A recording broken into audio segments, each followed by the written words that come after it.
whew, you know, I'm filming this at the very tail end of having had a 4-day long head cold, which is wonderful. Isn't it just the best when you just feel like absolute crap for days on end? Oh, it's the best. So let's talk about the movies I've watched this month. There have been a plentitude of them. I will pretext this by emphasizing that my February month has been a musical month by design. Last February, I did 28 Jalos in 28 days. I called it my January, and that was because I had a bunch of Jalos that I had on physical that I hadn't seen yet. So I emphasized myself to watch it, and I actually really enjoyed it. By the tail end of it, I was revisiting some that I have seen before that I'd gotten like new upgrade to 4K UHDs or whatever. But the point of it was to just, to watch all the ones I hadn't seen, and I had not enough for 28. But this time for musicals, I had more than 28, to the point that I'm currently it's the 25th that I'm filming this start of the video. So I imagine by the end of the clip, I'm going to be in fucking paradise, feeling a lot better. The list for this month is 28 days, 28 musicals, which will be a video that I'll have come out in March. Experiencing them from the 30s through to the 2020s. And of course, it is not enough. And I've included a bunch more, either revisits or ones that I've had people suggest that I hadn't had on the list. So let's go through that, plus talk about all the other films I watched, because it wasn't just musicals, but it's been like many, many musicals so far. It's been really interesting. So I started the month off with technically the Red Shoes, but technically not. I started it with Swing Time. That was the first of my musicals. The ones that I want to dive into musical-wise, I'll talk about probably in the other video, but I don't know if I'll actually review all of those films. I don't know how I'm going to deal with that yet, so this might be its own thing. I gave it 4 stars, got the Criterion. Really fun film. Fred Astaire is great, Ginger Rogers is great. There is blackface in the film, which isn't great, even with the context. It's still not great. It's never great. It's never good. It's almost feels like the least offensive usage of blackface, but even saying that feels racist in its own way. So the simple phrasing is, it's bad, but the film still includes it, the Criterion release. The Criterion release has a special feature talking about blackface in vaudeville culture and musical culture. It's really interesting. Did that give me a lesser ideal of the film? Well, yes. It really snapped me out of it, because I was like, what the fuck, why is he doing that? No, what's he doing? And then he just does it. I'm like, no, go back to the singing and dancing. Why do you have to pretend to be homaging to too far of a degree, because that's what it is. It's a homage, but he also paints his face black. That was a bad idea. Even if he didn't want to do it, because Fred Astaire was not a racist person, but the studio did, and they forced his hand. So, there's a lot of context to understand when you're actually watching the film that I didn't know until after the film. But it does take you out when you haven't seen or know any of the knowledge beforehand. You're like, what the fuck's happening? But I spent the rest of the day, I watched The Red Shoes, because I got the Criterion 4K UHD. I'd actually watched the first 45 minutes the night before, but then my brother had friends over, and I came out to grab, because it was his birthday weekend, he had cake, and I went to grab some cake, and he was like, oh, you done in the theatre? And I'm like, I've been in there for 45 minutes, but if you want to use it, you can, I'll eat my cake and go to bed. And so I did that. So I finished the rest of it on the 1st, and it is fucking beautiful. I gave it 5 stars. It is a tremendous film. The UHD looks stunning. Technically, this could have been part of my musical list, realistically, because it is inherently a musical. It is a movie about people making a ballet, but also all the stuff that went around that, like them making it, then the drama that went after it to make different ballets, to all this other stuff. It's very interesting. It's very beautiful. The sequence that is actually the Red Shoes ballet is so beautifully committed to film. It does something so unique whilst giving you like the experience of what it's like to watch a Broadway musical, but then also giving film elements to it, where it's like, there's a shot where the main character is looking at a reflection of herself, and the reflection has the red shoes on. I'm like, you can't do that in an actual musical, but you can do it in a movie. The transitions that they have, there are some dodgy blue screen effects, but for the most part, it looks fucking amazing, and it works really well. And it's a tragic story, and it's beautiful. It's very on the nose. It works. It's fine. It's great. It's a masterpiece. Then I watched, because I went to my partner's place, Hoodwinked. I got the DVD. She wanted to watch it, and the Blu-ray is like mega out of print, and I'm not spending fucking $150 on Hoodwinked, so I bought it for like $15 on eBay. And to be fair, it didn't need the extra quality. The animation's not great to begin with. It's a fun film. I gave it 3.5 stars. It's just, my god, is the animation shoddy as hell. It reminds me of the early 2000s Flash animation, except that this is technically a big studio, but not really. Watching the behind the scenes of how they made it is a lot more interesting, because it's clearly a very small group of people making it, with an idea that they didn't expect to be picked up by a big studio, the Weinstein Company, but still, big studio at the time. And again, that gave them the big Hollywood star actors, so they put all the budget into the actor lineup, because it's a Hollywood animation. Of course they could put all the money into the voice actor stuff. They're not voice actors, they're just actors. And hence, you still get a shittily animated film that kids will eat up like fucking crazy, and all the adults will be like, I mean, it's funny, but it looks like crap. And then there you go, you can blame it on early 2000s CGI, but I'm like, bro, this is fucking 2005. Toy Story came out like 11 years earlier and looked fucking tremendous in contrast to this. So, yeah, it's still fun. It's just shoddily animated, which I don't really blame the studio, but it's one of those, if the Weinsteins hadn't have spent the money as big on the cast and had have done better for the animation, it would have worked better, but they didn't. And so that came as its cost. It's stylized in a way, sure, but it's just, there's a style and then there's a lack of budget. Then for my second musical, I watched State Fair, which is part of my Rodgers and Hammerstein from 1945. I gave it 3 stars. It's fine. It's just the classic, hey, we're in the very, very end of World War II. Hitler's dead. We're about to nuke the Japanese before this movie came out. And let's just have fun with Americana. Yay, look, pigs, farms, fairs. Wow, classic Americana. Gotta love it. It's fine. That's about it. It doesn't really sway me in either way. The characters are fine. Everything is fine. It's not overly whimsical or, wow, I love this. This is the greatest thing since sliced bread. It's just fine. It's purely schlock entertainment that at the end even says, remember this to support your troops. Yeah, no shit, they're all fucking being murdered. So anyway, then I watched The Mafu Cage from 1978, which is fucking beautiful. It is a film that is tremendously performed by the 2 leads, which you got Carol Kane and, I've definitely written her name, Lee Grant, both of whom are fucking amazing in this, bringing such opposite performances for the exact right kind of role that they have. I borrowed the Scorpion releasing Blu-ray from my friends, and I was just like, fuck it, I'll just chuck it on. You know, I'm seeing them the next day, I'll give them the Blu-ray back. I didn't give them the Blu-ray back the next day, because I watched the film, it's like, holy fuck. Wanted to watch the special features, so I did that a few days later, and then gave them back the Blu-ray. But, no, it was great. I gave it 4.5 stars. It's a very, very interesting psychological thriller. It's a beautiful drama, it's terrifying, it's really, really well performed, because it's one of those, you get in the first act and it always feels messy in a first act of a film like this, but then it starts clicking the pieces together. It's like they've just laid out the puzzle and they're slowly combining it together, and then the end result is just nightmare. It's great. Then on the third, I watched The Bandwagon from 1953, a Vincent Minnelli.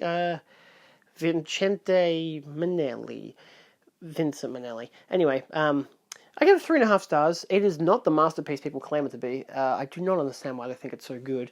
Like, it's very much a Singing in the Rain, Red Shoes kind of narrative, where it's people who are actors making a show, and, you know, it's, hey, they make a show, and the show sucks because all the creative energy that's put into it is stripped away by the director doing a fucking vanity project, and then it fucking bombs, so they're like, hey, what if we do, with whatever budget we have left, just make something fun? And what you see is some iconic dance and, you know, song numbers and everything, but there's no context as to what they are in the actual show. So if you see any of those clips outside of it, the main one being what Michael Jackson used in, like, his Smooth Criminal video, out of context of the bandwagon, you can watch all of these music videos basically and be like, this looks great. I don't know what the bigger context is, but there is no bigger context. So it doesn't matter.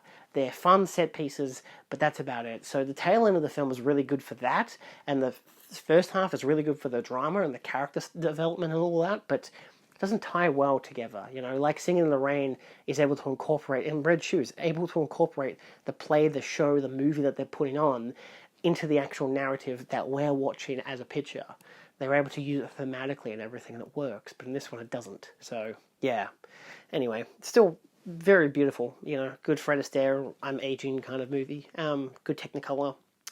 On the 3rd as well, we watched, me, Phil and Katie went to see Twin Peaks Fire Walk with Me. This was initially actually planned before, like, the Lido screened it. They were screening it, had announced it before David Lynch had passed away, and they ended up having a cult film festival, and that was one of them. They ended up adding a bunch of other David Lynch ones, including Eraserhead, and I think Mulholland Drive and Blue Velvet. They were screening this, so me and my, Phil and Katie wanted to see it. Phil, not a big fan of David Lynch's more surreal stuff, so he's never seen Firewalk with Me, but he had seen Twin Peaks and The Return. For some reason, he never saw Firewalk with Me, but he wasn't a big fan of the movie anyway, which is perfectly fine. And it's one of those things, I love it. I gave it 5 stars. Kayla and I had a fucking blast. They showed all these clips before the movie of just David Lynch doing weird shit. It's fucking amazing. How they created the main theme, all this stuff. I've seen it all before, but fucking beautiful. I love seeing it. It's great. Great with an audience, perfect audience for it. Just knew how to respect the film, knew how to love it, knew how to hate it, knew how to put all the right energy towards it. And it was obviously the new Criterion 4K, so it looks fucking amazing. And it's great, it's always good to watch the film projected in the cinema. It is just a tremendous piece of cinema. It's fucking bizarre, and eventually I'll make my David Lynch list once, I get around to watching the rest of my David Lynch stuff in March. Currently busy watching all the fucking musical shit, so I can't do my David Lynch stuff yet. But, it's very good. Very good stuff. On the 4th, I watched Oklahoma, which is, was that 3 hours long? 2.5. I gave it 3.5 stars. It's fine. It's again, hey, America, whoop-de-fucking-do. Classic 1955 Technicolor, looks fantastic, has a great musical set piece right in the middle before the mission. That's a whole dream sequence. I love when they do that. They just randomly do that. They're like, all of this has been on location stuff. Let's fucking do some shit in the studio. We'll make it the most mind-blowing sequence you've ever seen, and then you have to sit through the rest of the movie. Yeah, it's interesting. Again, with the dream sequency bit in the middle, but then the rest of it's like America. It looks great. Again, Technicolor, the Rodgers and Hammerstein music's really nice. The music's pretty iconic as well, so I was at least expecting that. For a lot of these musicals, it was like, if I don't know the music, I don't know if I'm going to really like the film, and usually I would like the film most of the time, so, that's how it went. I also featured Twin Peaks: The Missing Pieces on the same day, because it was the day after watching Fire Walk with Me. I got the Criterion out, watched the Blu-ray of that. There are still some of these scenes I wish were in the full film, but for the most part, not all of it. Like, I actually don't care as much to watch a lot of the missing pieces. It's just some of the scenes that are a bit more extended I feel like could have been in the film. Not really the goofier ones, just some of the extended scenes to add a bit more context to some stuff. But, like the David Bowie stuff from The Jumping Man, all that kind of weird shit, but also some of the Laura Palmer stuff. So, yeah, it's interesting. On the 5th, I watched The Court Jester, which I gave 4 stars. This is a fun rewatch. A lot of the musicals I watched in this month, I was attempting to watch ones I hadn't seen before, and if I had seen them before, I wanted to make sure they were ones that I was watching on Blu-ray for the first time. I did definitely just move the camera. So this was one of those that I hadn't seen on Blu-ray, and it's a new 8K scan. It looks fucking incredible. It's a fun movie, it's funny, Danny Kaye is great, the music's fun, characters are fun, very swashbuckling, nights and stuff. It's good stuff. On the 6th, I watched Carousel, which I gave 1 star. Woof. Music was pretty bland. It's really long. It's really fucking long. Like, some of these musicals were really long. This one's 128 minutes, so 2 hours and 8 minutes, and most of the movie is about how domestic violence is good, which is a bad moral to have any day of the week, and this movie is proud of it. it emphasizes it twice, both in the present and in the afterlife. It's crazy. Anyway, not a good movie, would not recommend it. It was only part of the Rodgers and Hammerstein set. I wasn't a big fan. Then I watched The King and I on the 7th, which I gave 4 stars, which was really fun. That one was a lot more colourful. Just a really nice presentation. Yul Brynner was great. It's a good cast. It's very much you can tell they were part of the, actual stage musical before doing this, and you can tell that because a lot of them are single takes, which is impressive, but also annoying for sometimes because their transitions would fade and the colors would be off between the faded footage, so they'd have to cut to a different angle, and it would fix it, looking better. There was a film I watched later on which did the exact same thing, but basically every time they had their fade, they immediately cut the footage and then kept it going, but like in the same shot, so the colors would just change like that. So it looks a bit off, but the effect is much better because you don't get this long, elongated effect of I can't see everything clearly because it's faded footage, and then eventually it becomes a different shot and it looks fantastic. And it looks so fucking good. These Technicolor films, oh my god. Even though I think some of these were actually not Technicolor, but Color by Deluxe. This one looks really nice, despite the fact it was Color by Deluxe. I don't like Deluxe's film prints a lot of the times, but sometimes they work really well. But then Dad and I went to the IMAX to see Becoming Led Zeppelin, which is actually my first 2025 film. It's February. The only 2025 film I've watched is Becoming Led Zeppelin. That's fucking traumatic. It was fun. I gave it 3.5 stars. It was good to watch in the IMAX. I'm not a big fan of Led Zeppelin. I've never I like their music. I've known them like their music properly for 10 years now. I know because it was in 2015 that I started listening to them properly, and my friend in high school was basically gave me the rundown.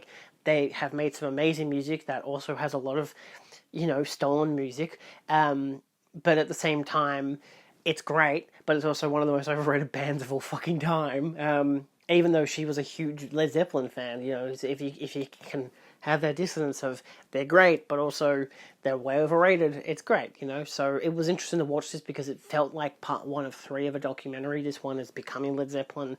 It feels like they probably could do a Being Led Zeppelin, their big years of doing albums 3 and 4 and maybe 5, and then the last one would be the end of Led Zeppelin. They could do that. They should do that. Like Beatles Anthology, the way they did that feels very similar to the Led Zeppelin doco.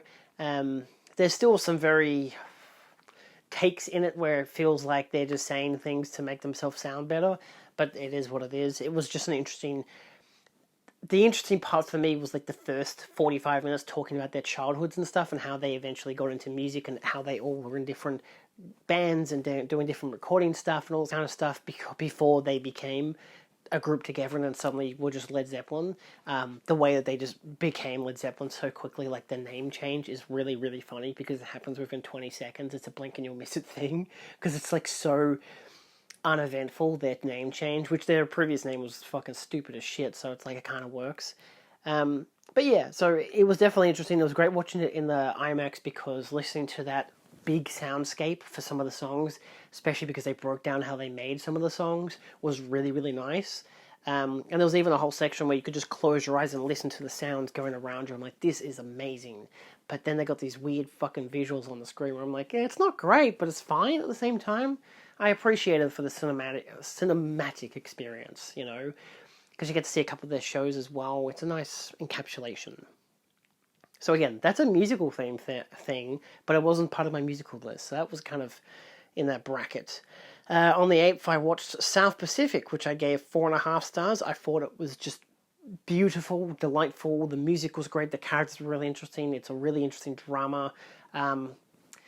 There's some stuff in it that's very dated, but at the same time, a lot of these films have dated qualities to them. Yeah, sure, there are people who are a bit racist. Who would have thought that the main plot of the movie is, actually, by the way, our main 2 characters are insanely prejudiced, and that's why they won't let their romances exist, because they're prejudiced. And then they realize by the end of the film, hey, maybe it's a bad thing to be prejudiced and we shouldn't be. And one of them gets to be happy and lives forever after, whatever, with their partner and their kids. And the other one fucking dies. So, really interesting. It's really funny watching films like this and seeing people's criticism being, I don't like it because the main characters are racist. I'm like, yeah, but they learn to not be by the end of the movie. It's called a character arc. Oh, fuck, imagine that. It's always really funny seeing modern audiences be so critical of old films, saying like, oh, they're prejudiced, I don't like them because they don't fit my ideals of not being, against black people or whatever. And I'm like, if you watch the whole movie, they might actually change. If they don't change, be critical of the character, not of the film. Unless the film is like that other one I mentioned, the Carousel, where it's actively saying domestic abuse is great. It's like, no, it isn't. It's bad. So that movie never once says the opposite of what it's saying. It never once says that, hey, this guy's wrong and you shouldn't do this. It's like saying, no, you should do this. Good job. Anyway. Then we watched Moonstruck, which I also gave 4.5 stars. Saw that at the Astor for the first session back for the Cinemaniacs, where I was officially announced as a board member, which was great. So that's going to be good. I've made a video on that. It's called This Is Kind of Big. It's the Good News, You Maniacs. I took the Maniac from the Cinemaniacs name, put on the thumbnail. I don't know if people noticed that, but still, that was a big deal. I'm a board member now. It was wonderful. Craig did the presentation. It was amazing. He talked about stuff I hadn't noticed in the film before, and that's always great. I love when we get that in the presentations. The Patreon is now a thing, so I'm going to be contributing to that. There's so much stuff, and it's so good to have the Cinemaniacs back for the year. I'm very excited because the next one is Cobra. I'm going to be at the movie market beforehand selling stuff off. So, yeah, it's going to be really fun.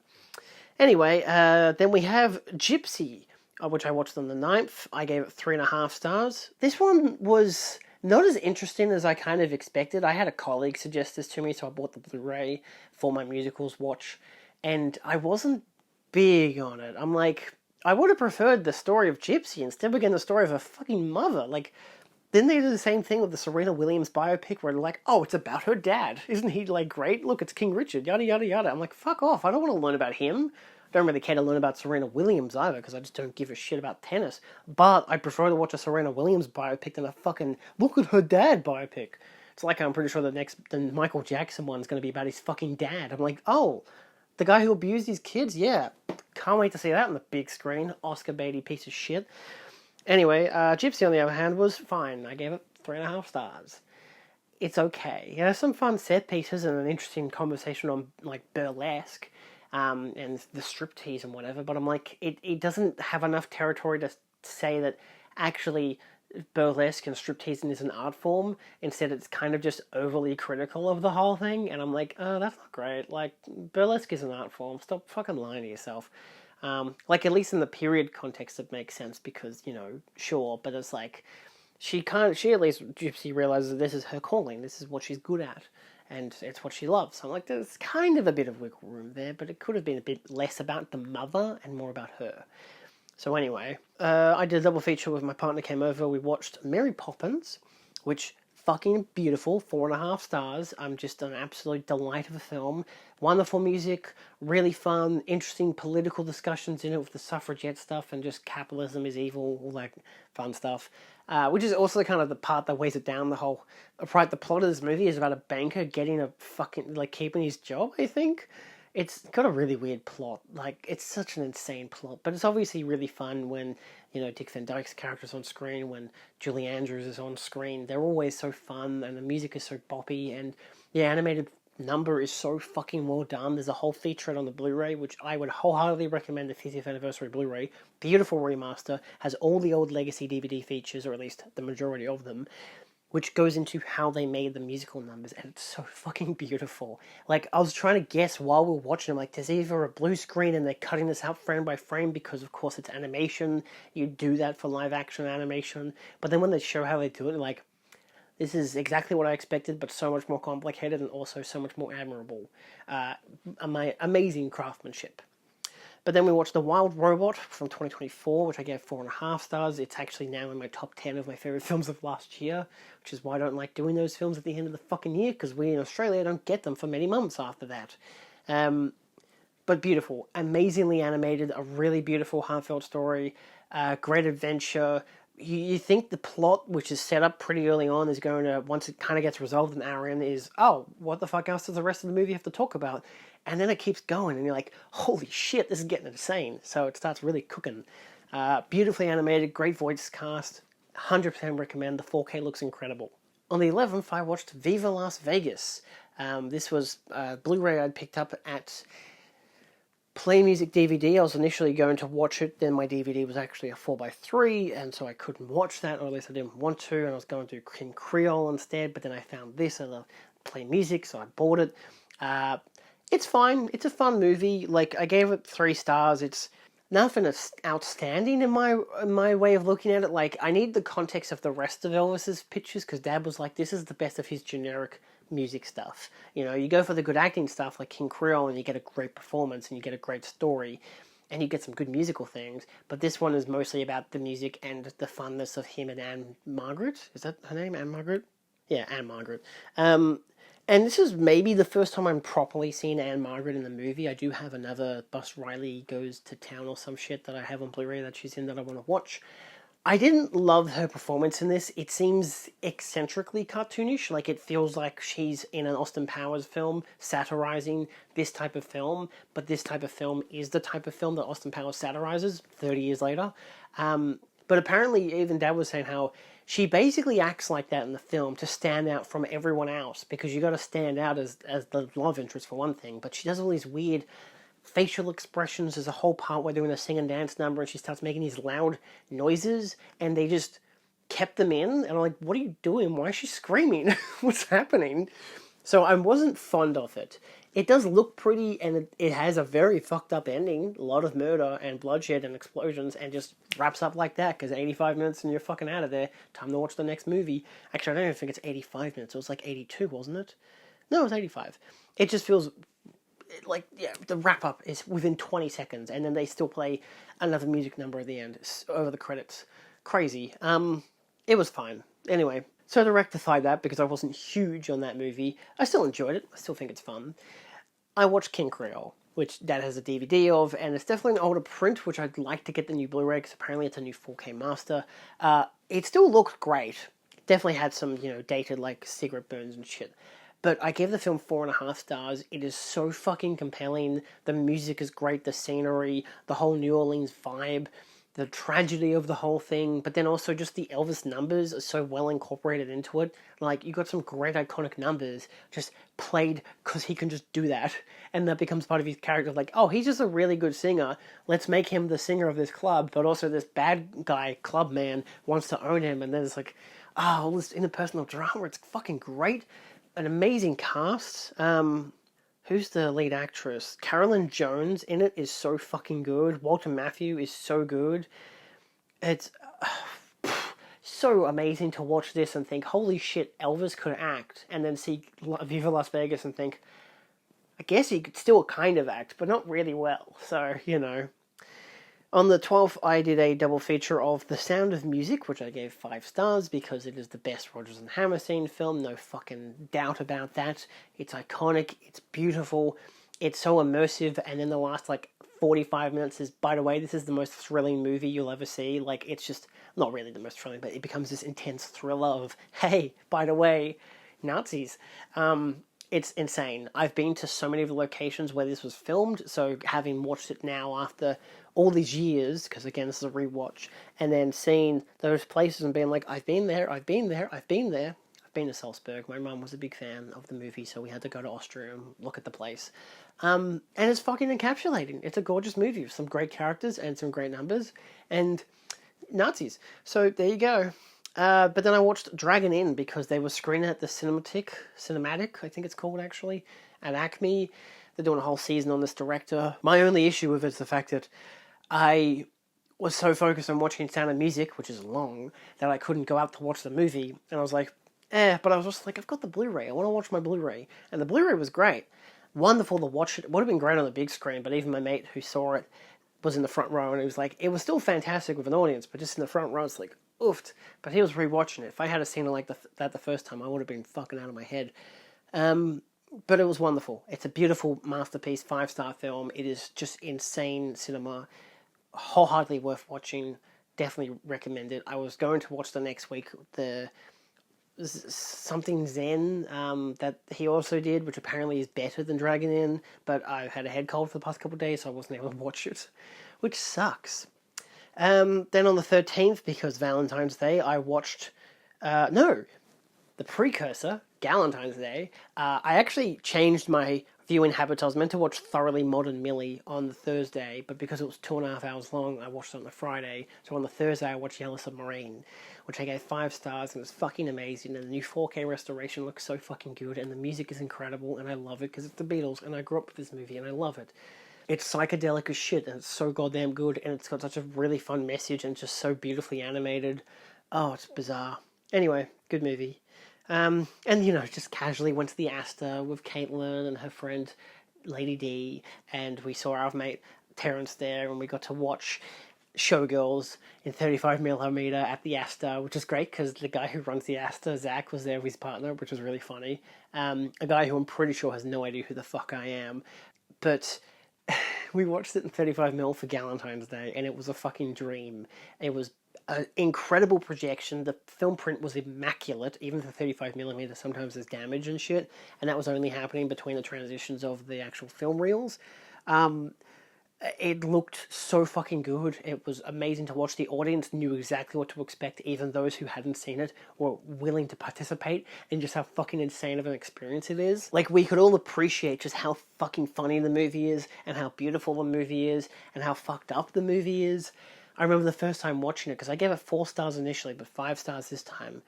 My first time watching it with my partner, we didn't expect what happens in the last act to happen, because the movie's so kind of almost not serious. But then there's the really fucked up scene that happens near the end, and then the movie has to continue from that, as if it's trying to recapitulate that earlier kind of comedic feel. But this time watching it, I realized, no, it doesn't. All that darkness, all that evil stuff is there, and it slowly builds throughout the runtime and hits that extremity that just happens to narrowly dodge the main character, but instead happens to her best friend, the most innocent person in the fucking movie. And our main character has to live with that, deal with it, and then move on, and it's fucking amazing. It's a masterpiece of a film. On the 14th, I watched Thoroughly Modern Millie, which I thought was fine. Like, it feels like a waste of the talents of all the cast involved, because they were all on the big highs, especially Julie Andrews. I gave it 3 stars. A lot of people don't like it because they claim it's racist, and I'm like, I mean, it kind of is, but at the same time, it's encapsulating the time period where that was normal. Like, it's not saying that this is normal, it's saying that that was normal back then, which is basically just Asian guys kidnapping girls. That was a big thing in New York at the time. I think it's New York, but still, that was a big thing at the time that the film was actually, made in. Everything that the film is talking about was based on real things that happened. It's just also adds a musical element to it. So is the film being racist by putting its only, Asian characters into this kind of bracket? No, not really, because you also see Chinatown, and they're in Chinatown. My only real criticism is the fact that the actors themselves aren't Chinese, and they're also called Oriental Man 1 and Oriental Man 2, which isn't a good perspective when they're in the majority of the movie, and that's just what they're referred to. Like, the one of the main villain, technically, who's white and dresses up not in an Asian way, but she does do her hair in a bun with chopsticks in them, so I don't think it's cultural appropriation, but she's definitely going for something, even though it's not thematic with her actual hostel that she's hosting. But still, she talks in what I assume to be Mandarin, but I have no idea if she's actually just speaking Mandarin or just saying random things to make it sound like she's speaking Mandarin. I have no idea. All I know is that one of the guys she's talking to is Mr. Miyagi, who I'm pretty sure is Japanese, and the other guy is like Taiwanese, so not fantastic. It's okay. I wasn't big on the film in general. It was very long and very kind of dull. The musical numbers are fun, I guess, but I wasn't huge on it. I was like, alright, sure, I could live without watching this again, but Lee did a commentary on it, so it's the only reason I fucking have it. But I also watched Lenny because I was building up to watching some other films, but I watched Lenny, got the imprint, beautiful film, gave it 4 stars, insanely beautiful black and white.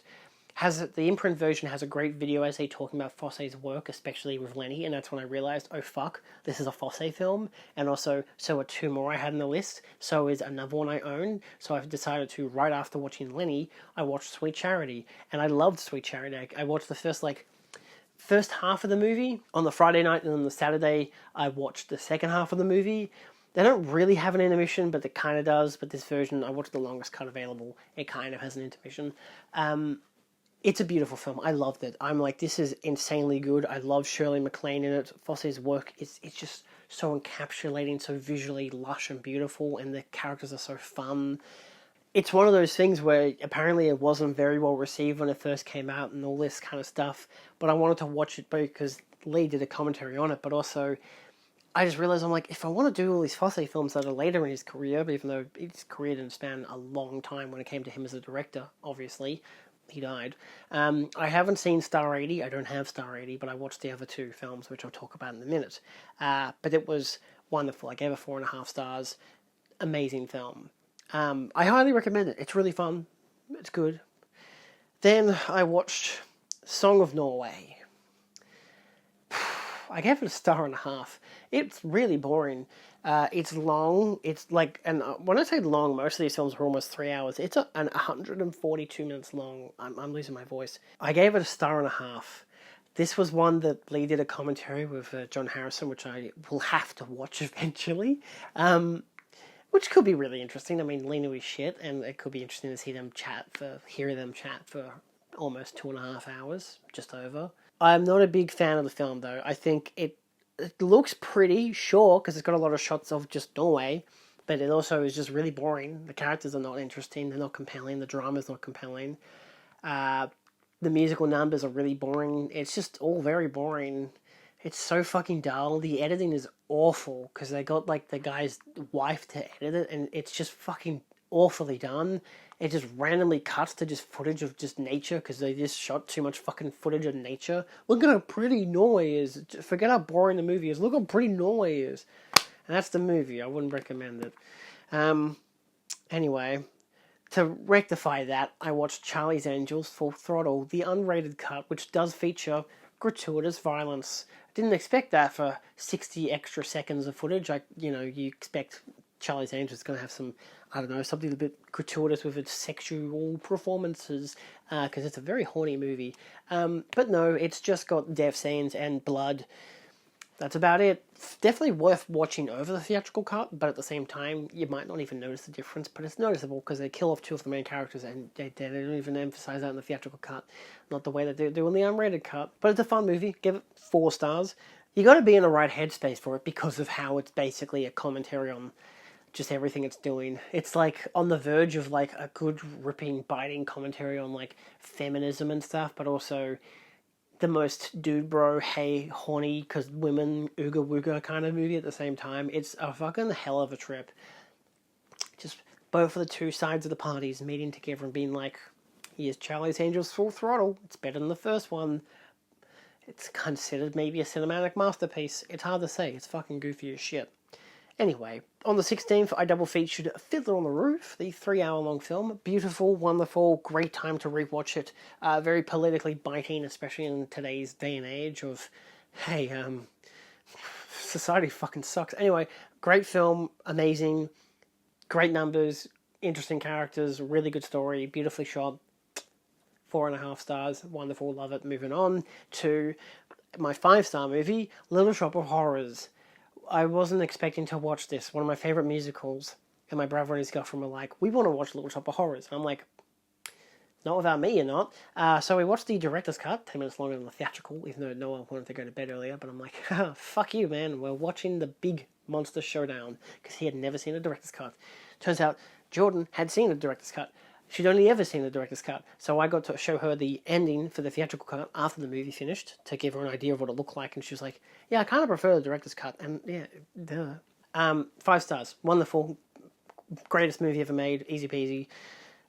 Had seen it last year at the Astor for what became a Lee's birthday tribute screening for the Cinemaniacs, and it was beautiful because that was actually the director's cut as well, and that was amazing on the big screen. But it still runs so fucking well, and I love it. The musical numbers, the practical effects, the characters. Good fucking shit. Then we get up to Cabaret, which I watched on the 17th. I actually did 4 films kind of, on the 17th. We started with Cabaret, watched the Warner Archive Blu-ray, which looked really nice. It's a great film. Again, this is for my musical list, and it was a fun rewatch. Well, it was a good rewatch. It's not a very... I don't think it's a fun film, realistically, because it's such a darkly thematic film. You know, the Nazis and stuff. But, you know, it's beautifully performed. It's a obviously revolutionary, like, presentation of a musical by having all the musical numbers be in the cabaret and then all the serious stuff be, you know, not at the cabaret. But then they are able to intermix the, you know, cartoonishness and kind of playfulness of the cabaret and the songs that they sing and the satire of it with the real-life brutality that was happening at the time. It is expertly directed, beautifully cast. It is a tremendous film and obviously deserving of its amazing awards and achievements and whatever, so I don't really think there's much for me to add outside of, if you haven't seen Cabaret, it's a very biting time to watch it, especially in our current climate, so definitely worthwhile. The Blu-ray also had 2 featurettes. One of them was Cabaret, A Legend in the Making, which I watched. The other one was a half an hour looking back on it. But I don't know, that wasn't available, the log on Letterboxd. Either way, they were both fun little, you know, special features. But because these were all, you know, Fosse films, I realized Liza with a Z was on YouTube for free. Someone had uploaded the whole thing. So I watched that, and that was really good. A good performance with Liza. It was just fun to just watch her sing a couple songs. Like, I didn't know the first 2, but then I really liked... I mean, I think one of them was an original song because it was her about how you pronounce her name. Liza Minnelli. Not Lisa, which apparently people would call her Lisa. It's strange. Anyway, but then, you know, she did some numbers I did know, and then she did the Cabaret numbers because they were the ones that were up for the awards at the time, and the movie had just come out. So... yeah, just a fun performance, really nicely directed again by Fosse. He knows how to shoot this kind of stuff really well, so I appreciated that. And then I watched An American in Paris, which was it's Minnelli's dad. It's the other Minnelli. He directed it. This one I watched the DVD of because I don't have a Blu-ray copy, and DVD was alright quality. It's a nice Technicolor film, quite an iconic film of its own right. Which I gave 4 stars. A nice watch. I mean, I gave Liza with a Z 4 stars as well. Liza with a Z? I say Liza with a Z. It is Liza with a Z, because American spelling. But American in Paris was nice. It was just, you know, good classic Gene Kelly, you know, tap dancing movie. The last number, the last 20 minutes, is a beautiful set piece. Amazingly shot, beautiful costuming. It's good stuff. Like, it's classic, you know, musical style where they all break out in the song and everyone will look at them and be like, wow, this is cute. They're all, like, singing and stuff. Isn't that great? It's good stuff. It's worth it. Enjoyable time. On the 18th, I watched All That Jazz, the Criterion 4K, and I loved it. I gave it 5 stars. I'd never seen it before. This was a big one that I wanted to watch for my musicals list, and of course the big Fosse picture, which was interesting talking to my friend about it yesterday, and how he was like, he liked the film, but he didn't like its narrative direction because it's, you know, about a guy who's very just egotistical and whatever. And it's like, yeah, because he's an artist. That's what they do. But I thought it was a really interesting look at the life of an artist, the life and tragedy. I think All That Jazz is just a masterpiece of its own right. I don't think it's the greatest musical of all time. Like, a lot of the initial... I think it was maybe a Vulture article or something that I went for, like, the top 100 musicals when I was initially figuring out what musicals I wanted to watch. It had that pinned as number 1, and I was surprised by that because I'm, like, thinking, like, I know it's a good film, I've heard good things, but I don't know any of the music from it. And even watching it, I'm like, none of the music's inherently memorable. It works for the film, but can you sing it outside of the film? I don't really know.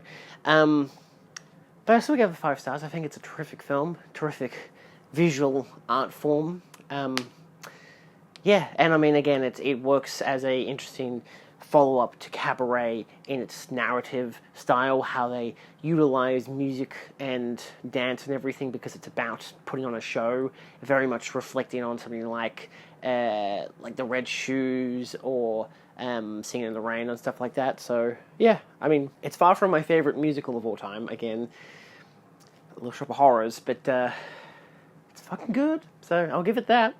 It's very good. But I guess technically in musical vein, I am still trying to do some more David Lynch stuff. So I watched Industrial Symphony No. 1, The Dream of the Broken Hearted from 1990.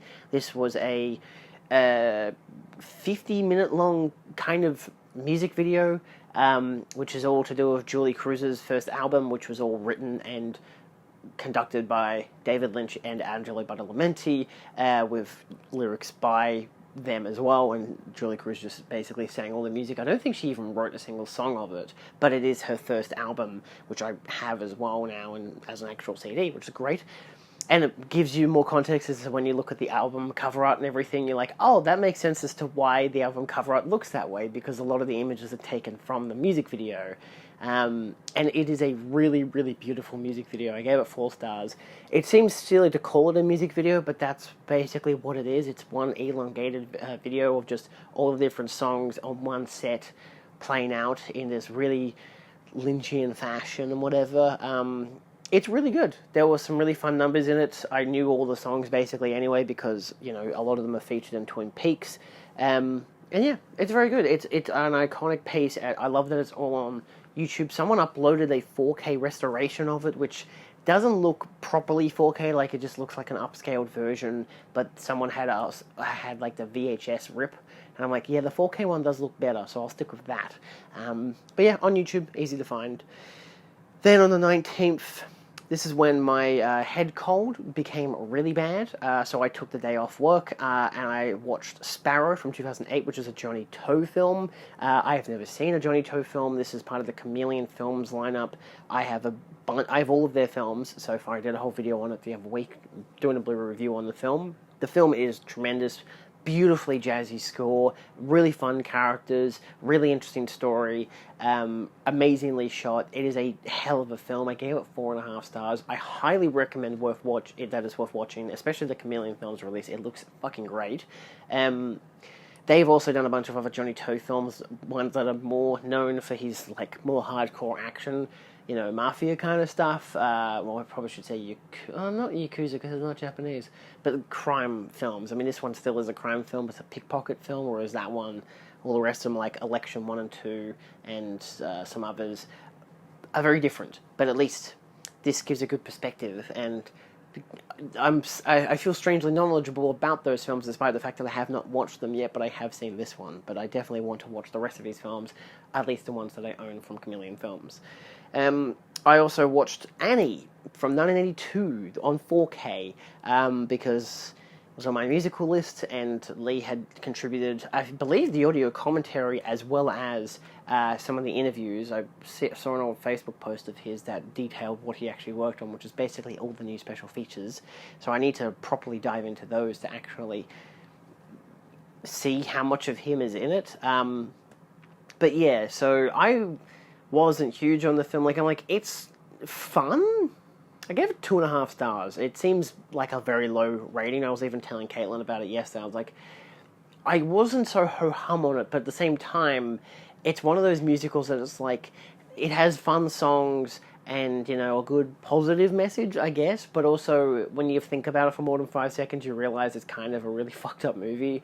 You know, you're meant to be rooting for the rich white billionaire, very Lex Luthor type, very Jeff Bezos type. The villains are, sure, the woman who runs the orphanage and she runs it like a fascist, sure, the bad guy, but then she stops being the bad guy and it's now her brother and his wife, which is great. Tim Curry, always good to have him around, but it's like, why did the film split away in that direction, and then now they're kidnapping Annie to get $50,000 or some shit? I'm like, why is this happening? This is based on a comic series, like a, you know, comic book movie. It's a fucking comic book movie. I'm like, I know it's comic strips rather than books, but like, it's just bizarre to me how like this is the way that the narrative went. Like, it feels like the narrative should not gone in that direction. I feel like the villain should have stayed the, you know, fascist woman who was controlling the fucking orphanage. It's like, she should have stayed the villain, trying to get Annie back, and the billionaire should have realized, hey, she's treating all these other orphans like slaves. I'm going to either buy the orphanage or adopt all the girls because I'm a billionaire and I can do that and I got a giant mansion. And he doesn't do any of that stuff. Even by the end of the movie, she just goes back to running the orphanage. The orphans are stuck at the orphanage, and Annie's adopted now, and everything's happy. I'm like, what about her friends? What about all the girls that she grew up with, that she was telling them that someone will come by and adopt them and they'll all be happy? And instead, it's just no. It's a very strange film. Very mixed morals and everything. It's going for this shield of just pure optimism and hope, but then again, it's like a hollow egg. It just cracks really easy under pressure, and there's nothing on the inside. It again has some fun musical numbers. I understand that people apparently don't like the lead actress or something. There's a weird...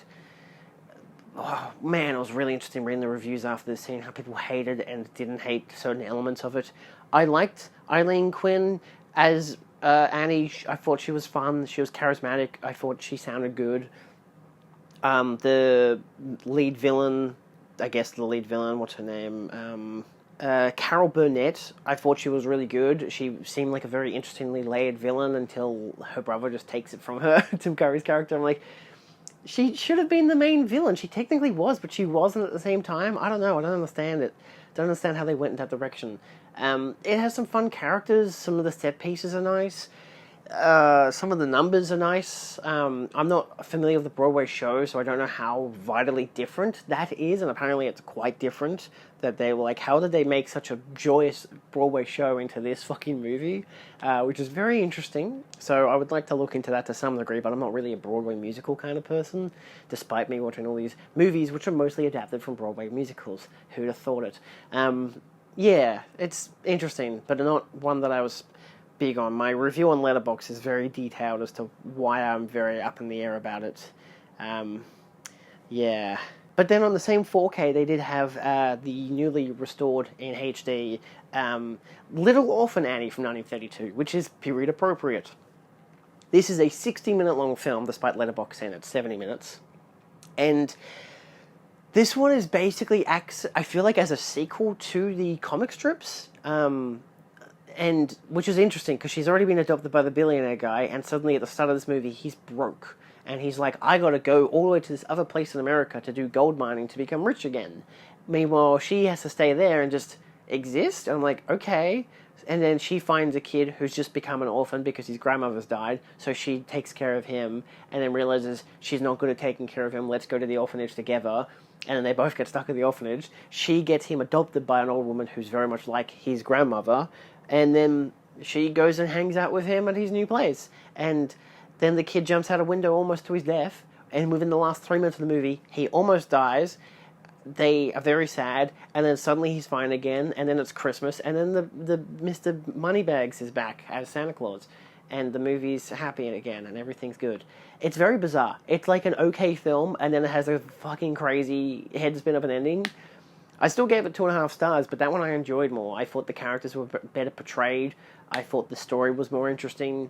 Again, if it's up to you if you like child actors or not. I thought it was interesting. I'm like, this is apparently was a double billow of a bigger film at the time when it came out, and it's also like, it's a film about being poor, you know, trying to find happiness in the darker places and stuff. So I'm like, it's not the worst. It's just kind of meh.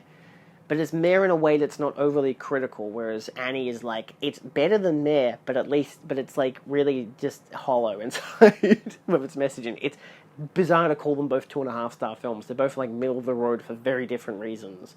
But I enjoyed Little Orphan Annie more than I did the musical. Also, it's fucking shorter.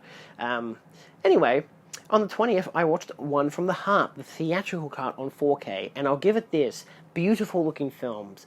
It looks gorgeous. It is so beautifully just shot, and the stages look great. All the sets look great. It's just that the story itself was kind of not as inviting and not as interesting, and the characters were fine, but not as compelling. I gave it 3.5 stars, mostly that extra kick because of how beautiful it looks. It has one musical number in the middle. The rest of the music is all Tom Waits stuff that's soundtrack only, which is very bizarre because it's slow jazzy music, which does not help with the tempo of the movie because it makes the movie feel slower. But then it also has all these lyrics that are like, you're meant to pay attention to them because you realize they're actually talking about the film. but in this like abstract kind of way. So they're not directly referencing it, but at the same time what they're singing about is basically the mindsets of the characters at the time. But then sometimes the characters are talking whilst the music is singing, and I'm like, what the fuck am I meant to be focusing on here? The best part was the middle, where it's just this big musical number that starts with Rahul Julia playing the piano and singing to, what's her name, Terry Garr. And Terry Garr's fun in the film, and it starts with them doing a sing and dance number, and then they go out of the studio, and suddenly, bam, it's a big, like, flash mob, and it looks great, and it's got a fun number to it, and it ends with them running into her boyfriend and his new girlfriend and whatever, her ex-boyfriend, his new girlfriend, and then they go off to do their own solo number, and then they sleep together, and then it's like, the rest of the movie continues on after that. I'm like, it's fine, it has some beautiful visuals for, like, 10 minutes, in that dance number sequence. The rest of the movie is not a musical, but it's a homage to Broadway musicals.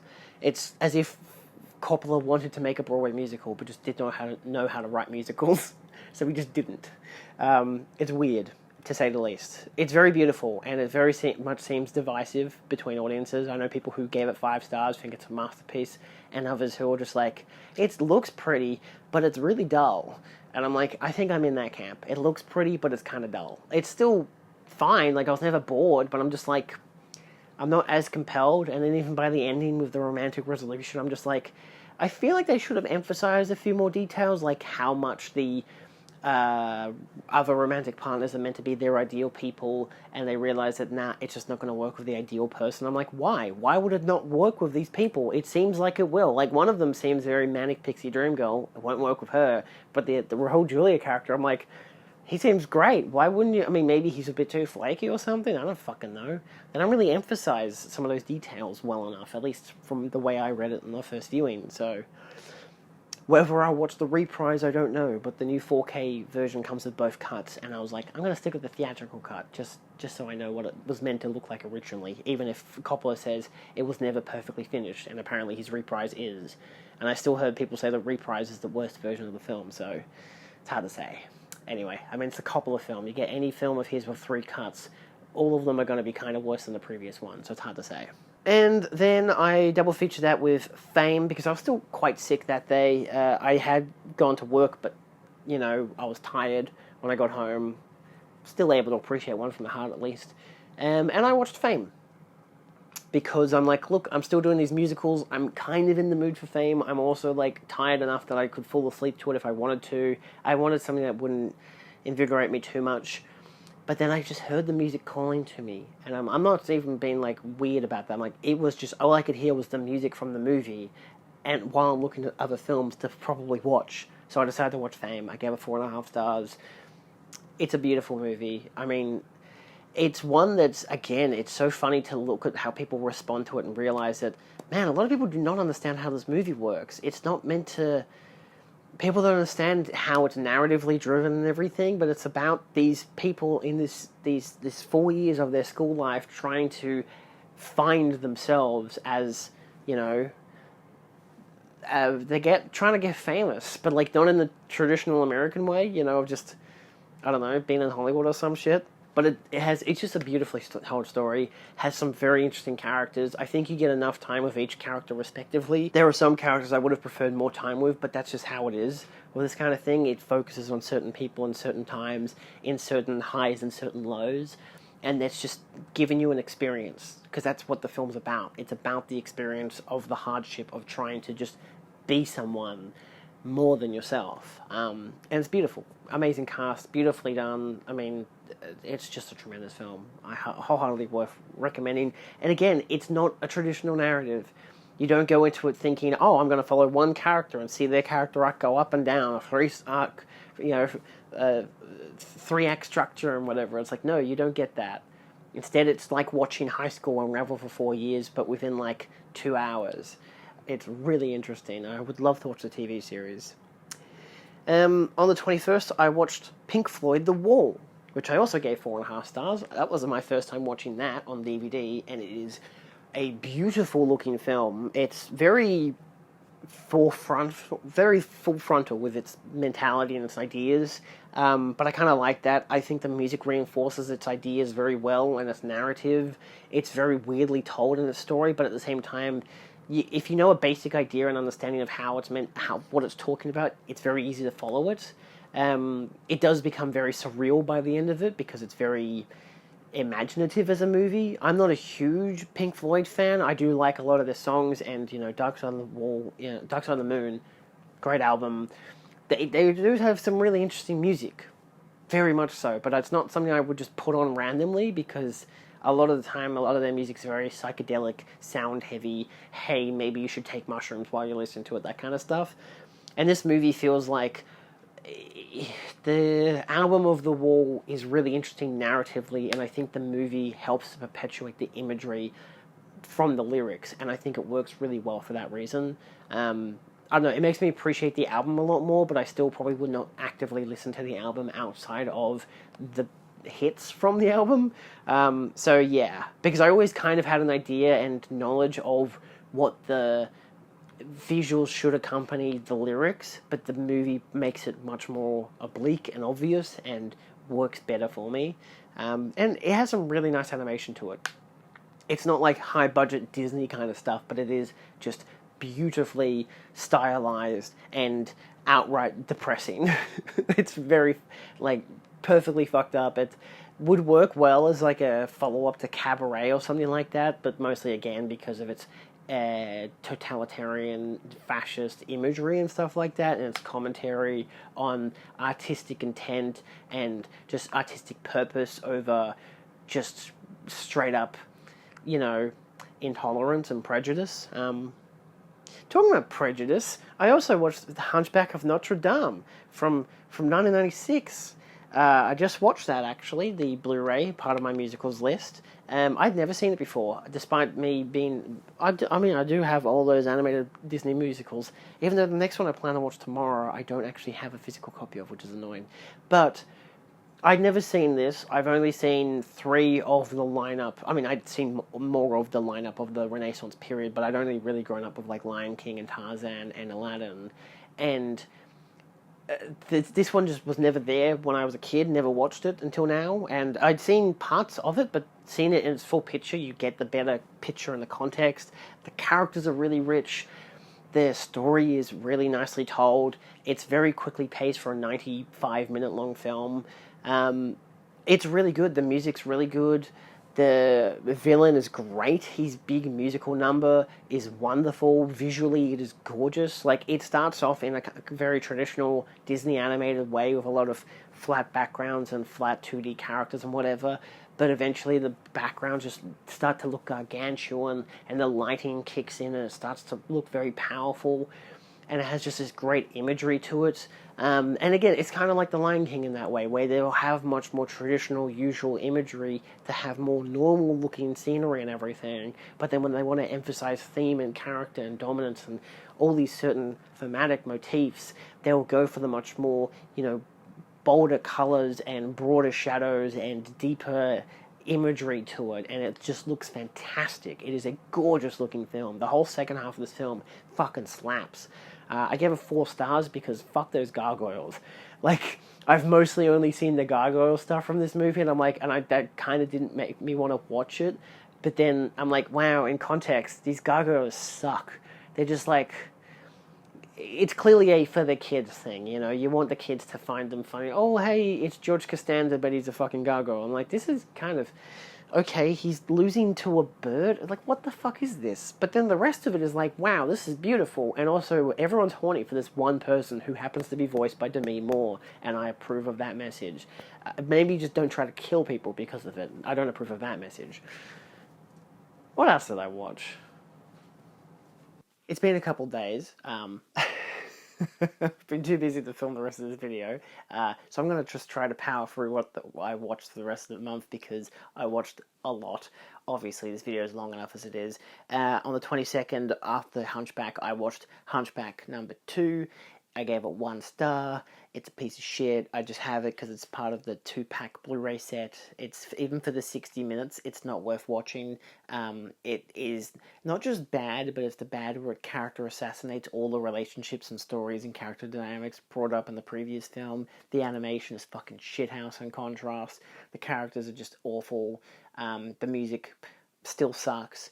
I mean, the first one's music is fine. This one is awful, and this one is also like, we're still got the same cast at least. Look, Demi Moore's still there, and that guy from Seinfeld. Anyway, not worth it. I mean, unless you're a weird diehard Disney fan who has to watch every single animated film, including their cheap ass animated sequels. Anyway, after that, I proceeded to watch Hotel Room from 1993, which is a 3-episode TV show that David Lynch did with another guy.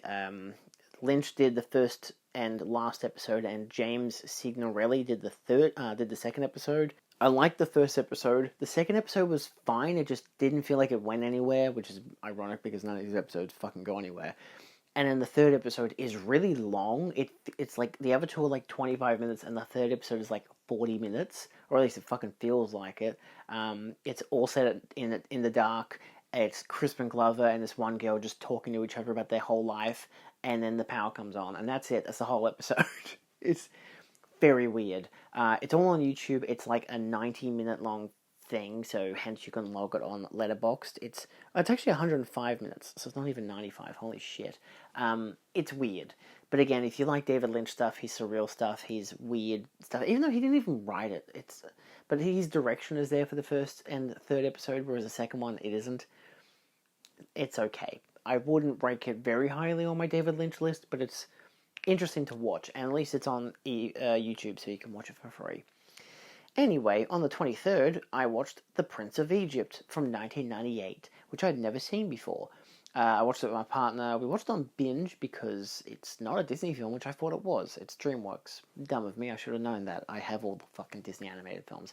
I really liked it. I gave it 4 stars. Visually beautiful. It's very much a good, like, contrast to Hunchback, where it has 2D and 3D mixed in. It has really interesting characters, a really interesting story. It is based on, the Exodus mythos and all that kind of stuff. So stuff that I know a basic idea from playing video games like Age of Mythology and whatever. But at the same time, also going to Sunday school. Woof. My partner, on the other hand, did not know most of this stuff. So when it ended with the 10 Commandments bit, she didn't know what the fuck that was. Also, not completely historically accurate with how they went for doing that. But anyway, yeah. So I had to explain some details to her. But for the most part, really interesting. The songs are great. The Plague song, holy shit. Fucking slaps. It's just like the big fiery song that they have in Hunchback, the one where he's like, I have to kill this girl unless she loves me, then I'll let her live. And that's just like so beautifully animated and looks fucking amazing. And Prince of Egypt is like that for basically the whole film, but this one animated sequence is like, yeah, we're gonna kill kids, and we're gonna kill a lot of them, and it's amazing. And horrifying, but like bad horrifying, but also like, holy shit. This is a kids movie, right? Anyway, great voice cast. Who'd have thought? On the 24th, because my partner was still over and I'm still doing these musicals, I watched Dancer in the Dark, which she had never seen before. She also didn't know what Bjork was, or Lars von Trier. So I introduced her to 3 things, the third being the depressing musical. I really liked this film. I gave it 4.5 stars. She really liked it too. She just didn't expect it to be as brutal as it was. But the musical numbers are really captivating. It's really interesting that it takes like 40 odd minutes to finally get to a musical number, but it's set up how much the main character loves musicals. There's like an anxiety throughout the end most of the time. I didn't realize it was a period piece, like set in the 60s until this viewing, and I realized, oh yeah, no, I can see it now, of the costume designs and the fucking vehicles and how people talk and interact and everything, and the fact that they keep referencing Sound of Music. I thought it was contemporary. It was just filmed in a weird place. It turns out it was just filmed in America with mostly like Norwegian actors or whatever, and Icelandic actors. Who'd have thought? But Bjork is amazing. It's really interestingly shot, for early camcorder, like digital camera kind of stuff. I like it a lot. Anyway, on the 25th, I did a double feature, which is an awful double feature. I watched South Pacific from 2001. Yeah, I know, I did the 50s one earlier. Both of them musicals, same plot, same musicals, very, very minimal difference. This one is just got Glenn Close in it, who, it was a passion project. She wanted to do it for years. They finally got around to doing it, and now people criticize her for being too old for the character, which is arguably fair, but then you also look at it and you realize, oh, she's in a bit more of a leadership position in the film, and also the guy she falls in love with is the same age as her, because apparently people give a fuck about age. That's important for the next film I'm about to talk about. But they were both the same age, so that should be a good thing. But everyone's like, no, she's too old for the character. I'm like, who gives a fuck? We're watching a movie that was done better in the 50s because of Technicolor and the way that it visually looks, and also it's gorgeous. And this movie just looks like a TV movie, because it is. And it still has the same songs, and it cuts out like one song, but it's all the same general stuff. They only change minor things here and there, and then just add a bit more plot to the start to emphasize the fact that they're going to be fighting in the war at the end of the film. Whereas in the original one, they don't really talk about any of that shit until the very, very last half an hour when the plot kicks in. Because for the rest of the movie, it's all about the romance and how, oh shit, these characters are racist. Maybe they should learn to not be racist and have a character arc. Did I mention this when I was talking about the other South Pacific? Because it's the same in this film. People criticize this film on Letterboxd because they're nerds. And they're like, this film's racist, I'm giving it 1 star, because they don't realize that characters can be racist. Characters can be bad. Maybe they learn to be good. The ones who do get romantic interests and actually get to live happily ever after. The other one steps on a fucking landmine and blows up. The guy who dies in the first film, the original one, they just tell you that he died off screen. This time he gets blown up with a landmine. It's fucking hilarious. And it just comes out of nowhere. There was no setup. They're just on a beach and he just runs across and then he just steps on a thing. I'm like, oh fuck. And then he blows up. I'm like, yeah, alright. Sure. It doesn't stick the landing as well as the original one does. And there are some interesting performances to it. But I give it 3 stars. It's fine. It's a bit boring, mostly because it's not very visually dynamic.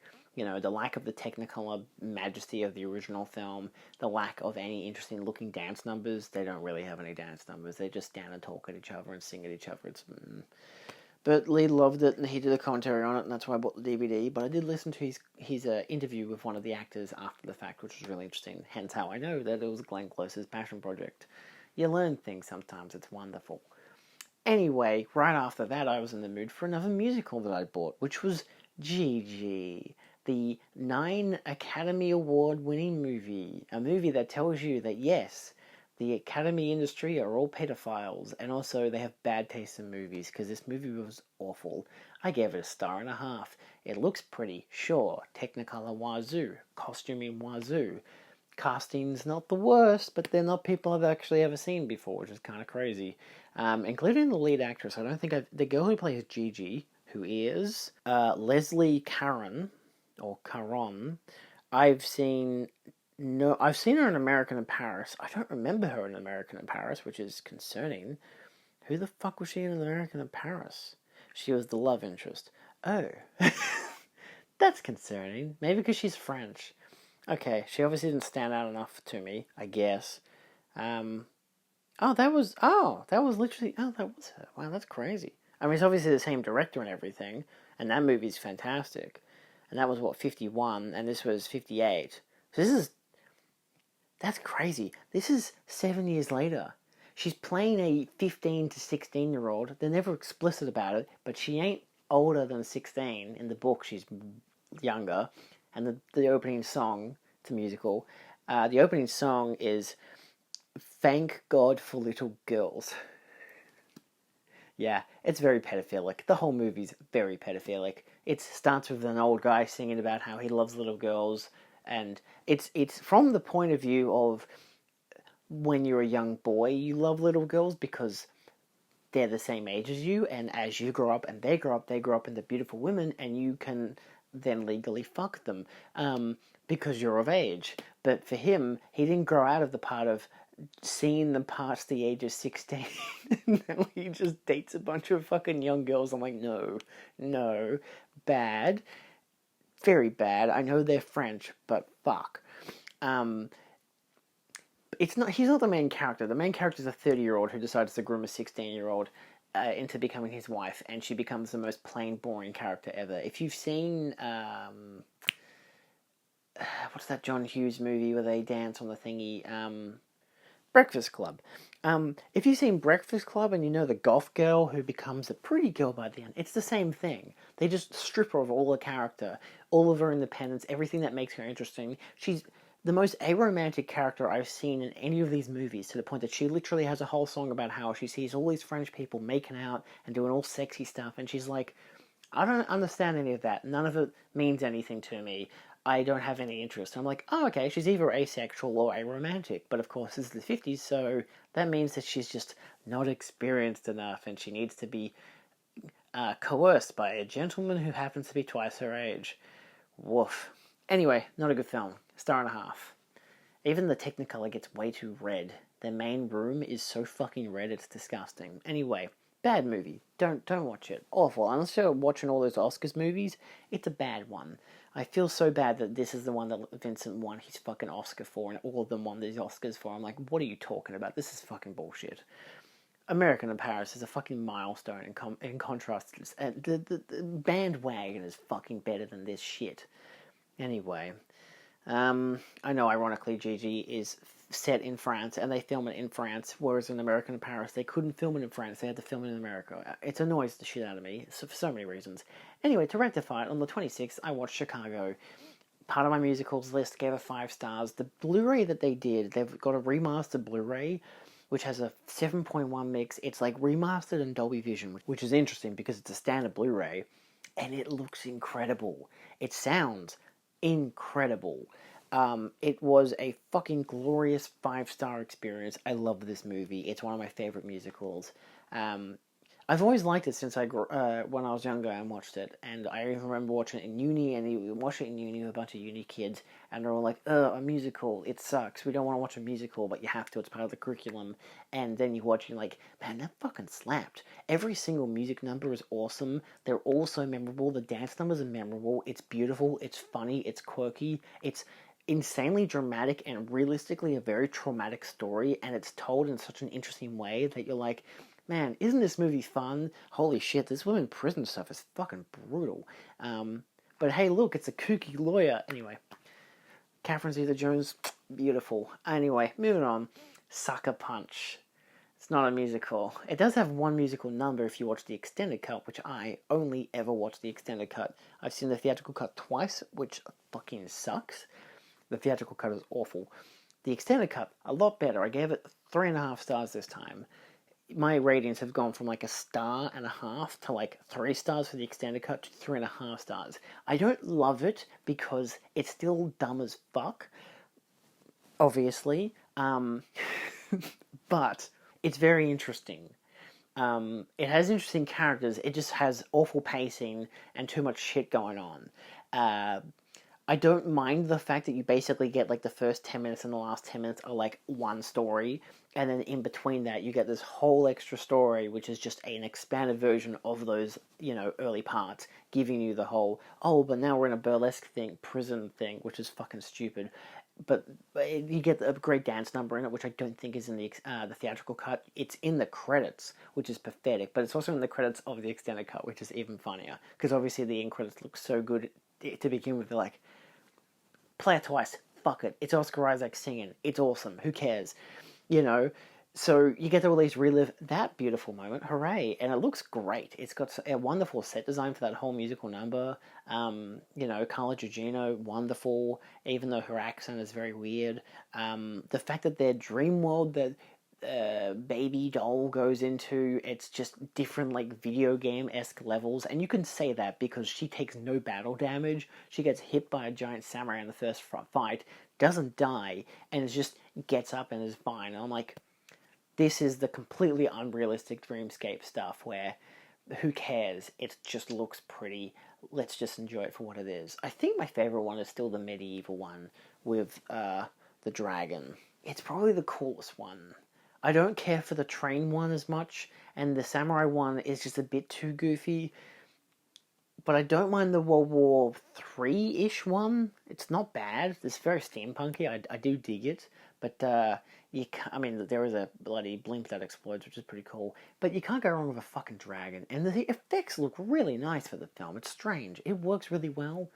The characters are interesting. It's still very 13-year-old boy hard-on movie, but it's also like, I don't know, it's kind of weirdly like proto-feminists, or not even proto, it's just weirdly feminist as well. It's like watching the Charlie's Angels films. It's like, you know, it's kind of sexist, but at the same time, is it really? Is it like a feminist, like, uplifting movie showing how the patriarchy and how men are evil?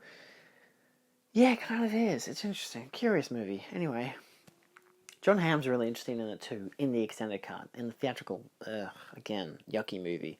Do not watch the theatrical cut of that movie. It sucks shit. Anyway, on the 27th, I did another double feature. We did Inside Llewyn Davis, which is part of my musicals list. I gave it 4 stars. I was like, man, this is pretty good. I need to watch it maybe 1 or 2 more times to really fully love it, because my friends fucking love this movie. A lot of people fucking love this movie, and I'm like, look, with Coen Brothers films, if I don't immediately love it, that doesn't mean I hate it. It just means I need to watch it 1 or 2 more times, maybe listen to a commentary, watch a video essay on it, do something of an extra reading to get more of an idea of what it's going for and talking about. This is another one of their infamous black comedy films. I say infamous because so many of their films are apparently black comedies, and I'm like, well, what's meant to be funny? Because I don't think any of this fucking thing is funny. It's really dramatic and sad and depressing. But maybe that becomes funny after a couple of watches when you realize how pathetic it is, and that's what makes it funny. But either way, Oscar Isaac's great. The music is fine. I'm not big on folk music. I'm not big on Bob Dylan, despite seeing him in concert, but I couldn't understand what he fucking said, so what does it matter? Hence, I haven't seen A Complete Unknown, despite me in my review saying that this is the prequel to A Complete Unknown, because it technically is. You could say that. But I think it's really interesting. Got a great cast to it. Visually beautiful. New York, the most coldest place on earth, apparently. Really depressing. I love it. It's really interesting, really funny. Actually, there is funny parts, especially with the cat. You know, there's some good moments to it. It's good. Definitely worth checking out for the Coen Brothers catalog. Always good to watch a Coen Brothers film. But to double feature that, I watched Amadeus, the theatrical cut on 4K. Got that in on the Thursday, and I was just like, look, I haven't fucking seen the film before. My dad has had the director's cut for like 2 decades, and I've never watched it, so let's watch the theatrical cut. And it was beautiful. The music, oh, the characters, oh, everything. Beautiful, so fucking beautiful. The 4K looks so good. Everything about it was just tremendous. 4.5 stars. Wonderful. Should have been in my musical list technically. Can be. I still haven't made that video yet. But yeah, holy shit, what a picture. Definitely worth recommending. I might give it 5 stars in the future. It kind of earns that place, but I need to dig in a little deeper than I already have. But on first viewing, fucking dug the shit out of it.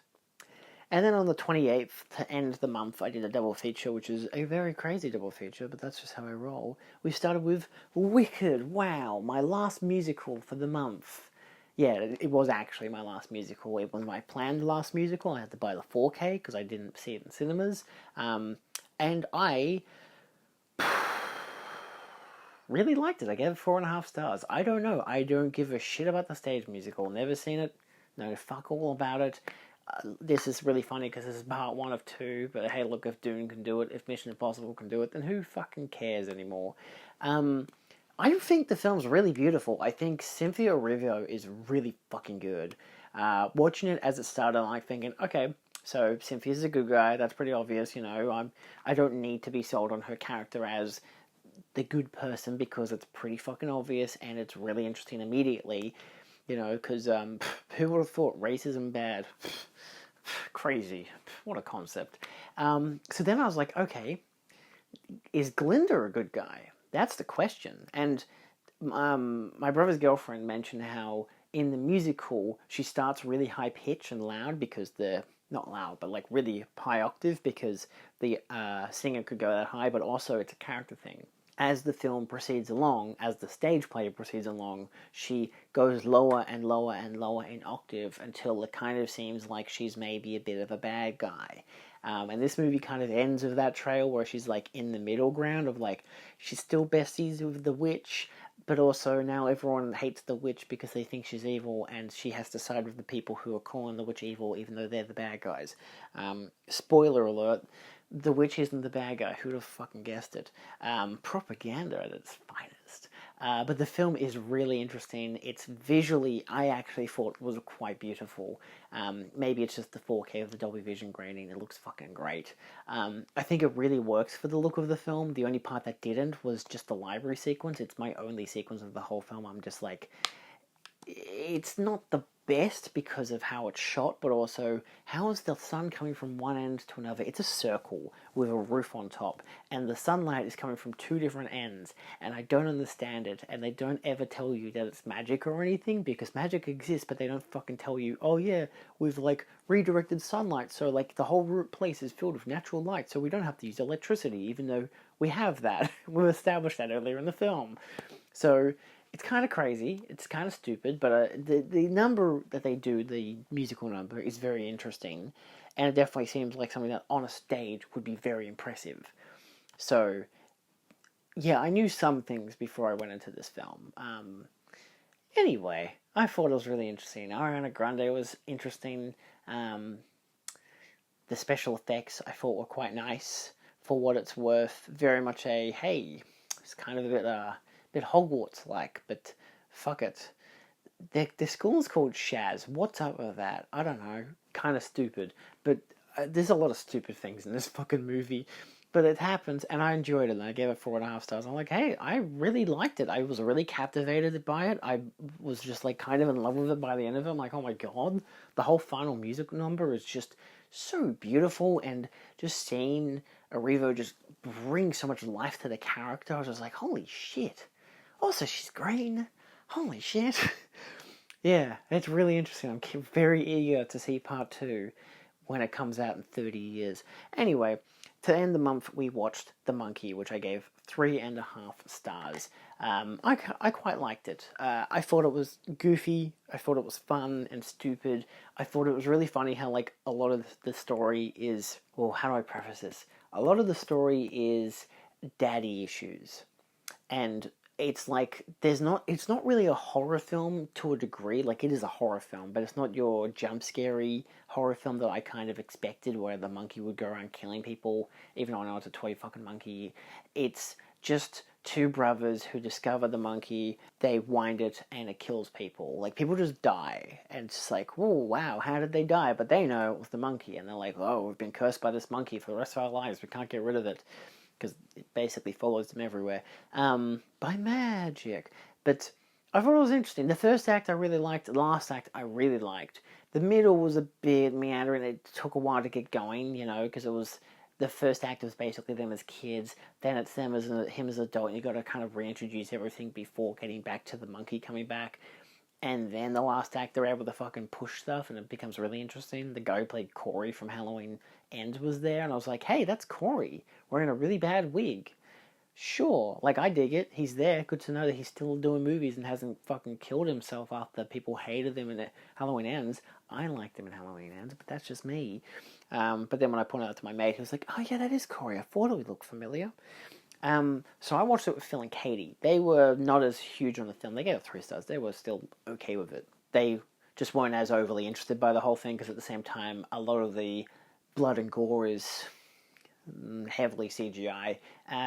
There's at least a lot of digital special effects to it. There's a lot of death in the movie, which is very much a big thing, but I'm also like, there could have been more. We had watched the Final Destination trailer just before, because that was showed in the theater just before we watched the movie, and we're like, this is like a bad version of Final Destination. It doesn't have that captivating tension. You know, this is just people who just randomly die. It's not like you're waiting for it to happen. Only like 1 or 2 times do you know that it's going to happen, and you're getting a Rube Goldberg kind of thing. Like, there's a girl in the pool, and he's turned on the air conditioner, and it rattles a bit, and then it like breaks off, and it like there's a puddle with and it fucking falls down and electrocutes the puddle, just missing him. But the puddle expands into water, which goes into the pool, and then the woman jumps into the pool and immediately explodes. So it's like there's not enough of those happening to make it really fun. And the daddy issue stuff is really, really heavy because trauma and stuff, you know. It's the main shindig. The opening sequence with Adam Scott's really fun, I'll give it that. And the ending is pretty fun, and just how kind of brutal and apocalyptic it becomes. And again, kind of that tongue-in-cheek kind of funniness to it. It is a weirdly humorous film, but it's Osgood Perkins. He's a weird filmmaker. But yeah, we did have people walking out of the cinema though. Like, people walked out within the first half an hour. Like, we were in like the first row before, like there's 2 rows and then like a walkway and a block up and then the rest of them behind us. So we had like just the level before that walkway. You still have to walk downstairs, whatever. So we didn't have to see people on their phones or whatever, or if there's people talking, they're not in front of us, so I didn't have to worry about that shit. And we just had people just walking by us. They're like, this is so fucking boring. I'm like, sure, I mean, why? I don't know. I got this here for free, you know. Like, Phil and Katie had to pay, but I had enough points for a free ticket, so I was like, I'm going to enjoy this no matter what. So maybe that's why I enjoyed it a little bit more. But yeah, I thought it was alright. Not a bad way to end my movie month, and also the second 2025 film I've seen, so I'll give it that. I don't know if I'd watch it again. I pretty much got everything I needed from the first viewing. I'm like, there's not much extra like subtext. Everything's pretty surface level. There's not much to dig into, you know. It's fine, you know. Maybe 3.5 is a bit much for it, but I'm also like, I don't know. I feel like I liked the first half and the first act and the last act enough to give it that extra bump, and just the blood and gore was pretty fun. So, yeah. Anyway, that's it for the month. See you guys next time. Bye.